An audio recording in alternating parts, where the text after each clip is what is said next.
El Parc Natural del Túria ha acollit la celebració del Dia Europeu dels Parcs Naturals.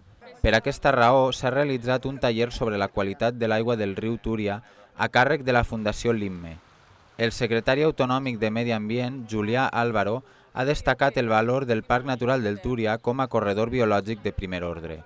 El riu és un riu que està, molt pressionat per tot el que és l'entorn de l'àrea metropolitana de València i, per tant, tot el que és el parc com a gran estandard o com a gran bandera de lo que és un corredor de biodiversitat molt important, un corredor biològic molt important d'una biodiversitat que hem de fer un esforç per tal d'anar recuperant. Creiem que tot junt era avui, un puzzle perfecte per tal de posar en valor el parc. A més, s'ha realitzat una solta de 5.000 anguiles europees a diversos trams del riu. L'objectiu és potenciar l'existència de poblacions silvestres d'aquesta espècie al parc natural.